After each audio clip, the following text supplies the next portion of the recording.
On February 13th, 2017, two young teenage girls, Abby and Libby, disappeared on a trail in Delphi, Indiana. The next day, the girls are found brutally murdered, leaving the small town haunted by the unsolved crime and the families of the victims desperate for justice. This is the Delphi Murders.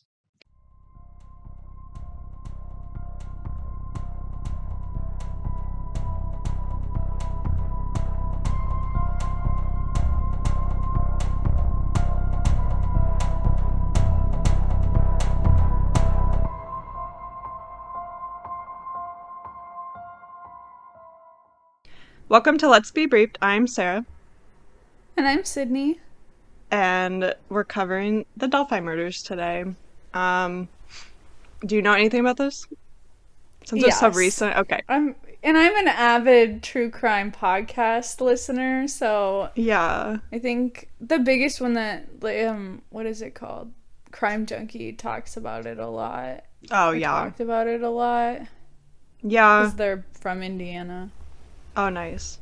Yeah, I didn't realize I thought it was 2013 for some reason, so the fact that it's so recent still. Yeah. But, okay. Delphi, Indiana is about an hour and a half north of Indianapolis, and it's a very small town. It only has like 3,000 residents there. And so this started February 13th, 2017, which was a Monday. 13-year-old Abigail Williams, who goes by Abby, and 14-year-old Liberty German, who goes by Libby. They had a free day from school because they had like built-in snow days and they didn't need this day as a snow day. So it was a free day. So Abby spent the previous night at Libby's house and they decided what to do like with their free day. So they decided to go to the Monon High Bridge trail. So at 1:49 p.m., Libby's older sister Kelsey, who was 17, dropped them off at the start of the Monon High Bridge trail, which was only like 5 minutes away from their house. And the trail's like a very wooded area with like dense foliage and like some intersecting trails, so it can seem kind of secluded. But like in this small town, that's really the only thing to do for this age. Yeah. Yeah, I get it. Like, just go walk around the park or whatever, play in the woods. Yeah. So the Monon High Bridge is an old railroad bridge and was in disrepair at this time. So, like, it wasn't actually part of the trail and it was supposed to be off limits, but, like, it literally butts up against the trail. And, like, many kids go there anyway, like, partly because it's dangerous. And, like, what else are you gonna do as a kid? Right. But it's like 70 feet above Deer Creek, so it's really tall. And it has no railings, and like a lot of the railroad ties are rotted or have like fallen through already. So like I have a picture of some of the for Sydney. Like it's really in disrepair. And it's really high up. I know. I didn't realize that either. Like a lot of people say you don't realize it until you're there, like how tall it is, but it's just so tall. Like you really should not be on it. No. And also the far end of the bridge doesn't have any trail that keeps going. Like it kind of just dead ends into the woods. So like if you do cross the bridge, you have to then go back across to get back to the trail. It's also like a famous spot for teens to take their prom or senior photos, like not necessarily on the bridge, but like with the bridge there. Yeah. So at 2:07, Libby took a photo of Abby walking across the Monon High Bridge and posted it to her Snapchat story. And then right after that photo was taken, the girls were approached by like a strange man. His face was covered by an old hat and he had on a worn blue jacket. And Libby was alarmed by his presence, so she secretly recorded the conversation on her phone, like through her pocket. So at that point she hit record, but they were kind of trapped on this bridge with this guy. And then at 3 p.m., Libby's dad, Derek, pulled into like one of the parking areas to pick them up. And he called Libby at 3:11 with no answer. And by 3:30, he began searching the trails, thinking the girls maybe were like injured somewhere. And he spotted a man in a flannel shirt and asked if he'd seen them. And he said no, but he said he saw like a couple on the bridge. So Derek continued to like the creek and the bridge, but he didn't see them.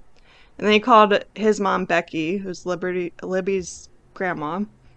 And Becky was with Tara, who's Libby's aunt. So they both called and texted Libby, and they also went like driving to search for them. And like they knew if they wanted to like walk back, like maybe they got bored and was gonna walk back home because it's only like 5 minute drive away. Like there were two paths they could have taken. So they checked both of them and couldn't find them. So by 4 o'clock, Becky called her husband Mike, who was working in Lafayette, which is like the next town over, to let him know what was happening. So he left work early and also searched. And he called Kelsey, who also left work and also searched. But they couldn't find them at all. And like they were thinking like, oh, did they go to a friend's house or did they get bored and go somewhere else? Like it's a pretty small town, so they could have walked to somewhere else.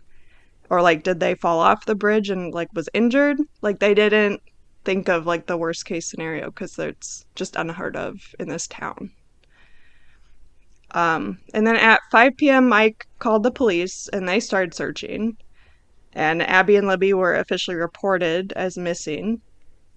It's kind of crazy that they took it seriously with them really only being gone like Yeah, but they are minors. 3 hours. Yeah, but Is that unusual? in other towns, they just ran away. Like that, Oh, I think it's impressive that the police yeah. took it seriously immediately. Because these were teenage girls. Yeah. Yeah, they could be anywhere. Like, and it's only Right. been, yeah, like 2 hours past the time they were supposed to meet them. Right. But I think, like, that's one of the perks of being such a small town. Yeah. Because they probably didn't have a lot else to do, and they were just like, yeah, let's go Right. search. What else would they do? But Becky called AT&T to ping Libby's cell phone, but either AT&T didn't cooperate with that or it didn't work in helping them find them. Like that was unclear. But Becky also finally got a hold of Abby's mom, Anna, to tell her the news too. So she started searching too. And by 6 p.m., the Carroll County Sheriff's Office, the Delphi Fire Department, and the Delphi Police were involved in the searching. So they got like everyone. And family members also posted on social media for help. And like what seemed like most of the town showed up also to search, but they couldn't find them. And the sheriff's office called off the search at like 10 p.m., saying he didn't want his men searching in the difficult terrain in the dark. And also the temperatures had dropped because it was February. But a lot of people still like searched throughout the whole night because they were like, well, if they're actually lost, these girls are also freezing and whatever. Like, so, but Right. they couldn't find them. So by the next morning, police released an official statement to be on the lookout for them. And that morning, helicopters, state troopers, the FBI, and a canine unit searched the area. So they like brought in everyone else too, pretty much. So during that day, one of the search team members found a shoe, and then that group, which Kelsey was in, they were around the Monon High Bridge and had spent like 30 minutes looking under it and had just crossed the bridge. And like the man who had spotted the shoe used his phone to zoom in while he was on top of the bridge to like look across the creek, and he spotted two bodies. So they had found the girls. And Kelsey was with them, so that's like so hard. Traumatizing. Yeah. But they were found on the edge of someone's property that butts up to Deer Creek, and they were found on like the other side of the creek, so they would have had to cross the creek. And they were also found like that spot was kind of like a bowl, like a divot, so they were kind of hidden. Like if you were just walking like on the ground, then they would have been kind of You hidden. wouldn't see it. Yeah. Okay. Um, and also from that spot, you can't really see the Monon High Bridge. So like, I mean, he could only see it because he used his phone to zoom in so much. Oh my god. So, and there's a map of where they were found. Oh, yeah, that is kind of far away from the bridge. Yeah, that's really far.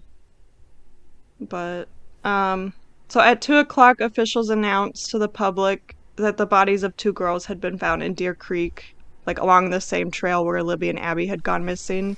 So 24 hours later, they were identified as Libby and Abby. So the case was now being investigated as a homicide. And the local police force said they were confident the crime would be solved within 48 hours. Um, but, like, to this day, still, the police have not released how they died. But both girls, well, some of it's been released, but not exactly. But at the funeral, both girls' necks were, like, wrapped in scarves, so people thought that's how they died.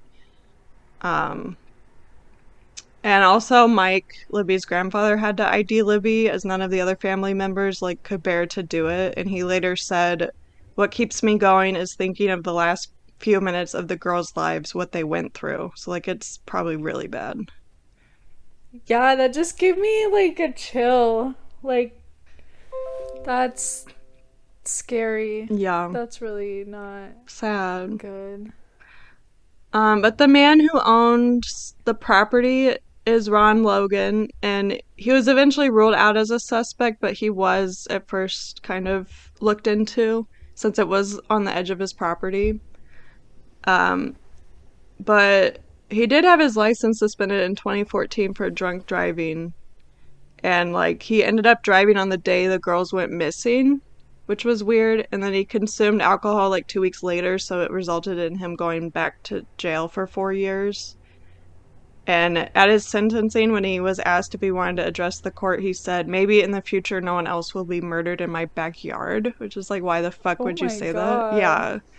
So like he was very suspicious, but he was eventually ruled out. And like a friend of his said he thought he was being persecuted for the girls dying on his property and not just messing up his probation. So I guess he was like angry about that, and that's why he said it. Oh. But he was like released after 9 months and served the remainder of his sentence at home. So it's like, I don't know why he thought they were going after him just because of that. And he did die on January 24th, 2022, at the age of 77 due to COVID complications. So, like, that would make him like 72 at the time of this murder. So, like, that's kind of outside of the age range anyway, the police were looking at. Right. So, it was kind of just a coincidence that it was also like it happened on his property. February 15th, the police released a grainy photo of a man who was, they said, a person of interest. And at first, it wasn't revealed where the photo came from, but then they said later that it was pulled from a video that Libby was able to get. And the photo is known as Bridge Guy, which I think is a weird, like, I don't know. Yeah. But if, I assume you've seen the video. I haven't Oh, you actually want to watch somehow. it? Hold on. Okay. Yeah, I'm just gonna. Oh, it's not a very long video. Yeah, they only showed like literally 2 seconds of it. It's a longer video, but this is the only part they've released to the public. That's so weird. But But like if you look at the way he's walking and like he has his hands in his pockets, like he's very comfortable on this decaying bridge. yeah. So like that's the weird part and like what they wanted to highlight because they're thinking, well, like the bridge is so scary. Like some locals won't even go on it, but if you are there the first time, like you will probably not be able to go across it. Right. Because it's so high and it's so, and he's just walking. Yeah, and the police said he was like like he walked quickly to them too. Like it wasn't a stroll. Like he was like gunning for them. So he also walked quickly. So it's like this has to be a local person, which is I feel like Right. maybe even scarier that it would be a local. Um but yeah, the idea is that the bridge guy like saw the girls on the bridge and walked on the bridge quickly to like cut them off and like trap them there. So they would have had to go off the bridge into the wooded area. So like they'd either have to run away in dense woods or like confront him to go back to the trail. And like somehow he got control of the girls and forced them off the bridge and like down a hill and across the creek. Which does seem like how does one guy force two like young teenagers to do all of Well, but that? they can't run across the bridge. Well, right, but they could go in the woods anywhere else. Like I just True. I don't know, trying to corral two teenage girls when you're just one guy. But I think they didn't want to leave each